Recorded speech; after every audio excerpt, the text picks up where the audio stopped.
Welcome, dear seekers of creativity and curiosity, to this little corner of the universe, where art and storytelling converge.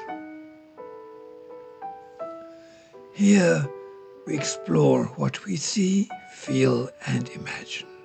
So settle in, open your heart, and let's embark on this adventure. Here we are gazing at hands, about to dance across the piano keys.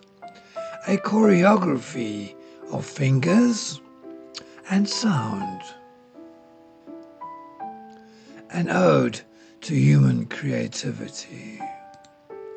Painted impressionistically, his hands seem to float as if seen through a rain-soaked window, blurred by time, memory, and maybe just a little too much wine. That's the beauty of Impressionism.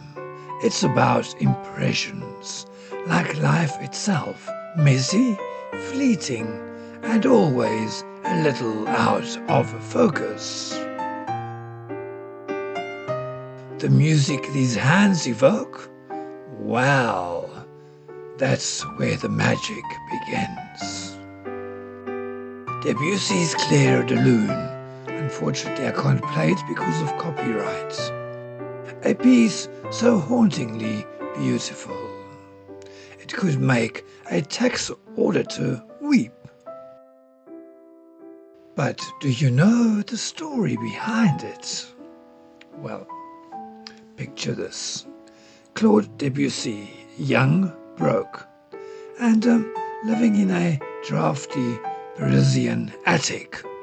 The roof leaks, water drips into buckets, and instead of complaining like most would, he listens. Those drips, irregular and melancholic, suggest a melody, and voila, Clair de Lune is born. Think about it. A masterpiece inspired by plumbing issues. Now, if that isn't the ultimate middle finger to adversity, I don't know what is. Debussy took the sound of a landlord's negligence and turned it into one of the most beloved pieces in classical music. Meanwhile, most of us hear a leaky roof and think, I should call someone. Debussy hears it and thinks, symphony. That's the definition of a true genius. But let's not romanticize poverty too much. The guy was freezing in that attic every time he played the piano. His fingers were so cold they probably sounded like they were auditioning for the role of icicles in G minor. Well, now back to the painting itself. Looking at the depiction of the hands, they're not just playing notes, they're sculpting sound, carving it out of thin air.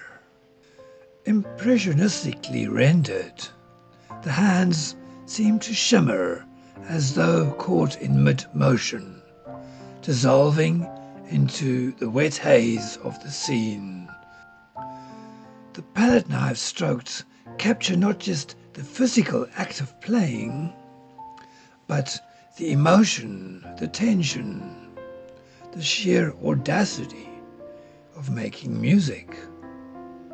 In a world so often devoid of harmony. Here we're looking through a rain-soaked window, the blurred view, half real, half imagined. This isn't just a technique, It's a metaphor. Life rarely gives us clarity. Most of the time we're peering through a fogged up pane, trying to make sense of the shapes and sounds around us. Now, Impressionism understands this. It doesn't try to define.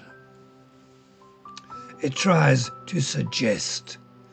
And sometimes suggestion is all we need. But yet again, let's not get too lofty here. Imagine what Debussy would think if he knew people today listen to Clair de Lune while folding laundry or scrolling social media. The man pours his soul into this piece. And now it's background music for TikToks about to fold a fitted sheet. Somewhere Debussy is laughing or rolling over in his grave. Either way, it is what it is.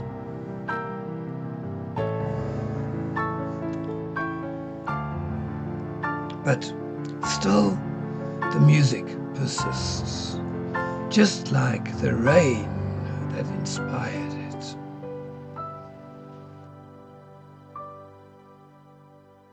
And isn't that the point? Art survives. It transcends the leaky roofs, the cold attics, and the unpaid rent.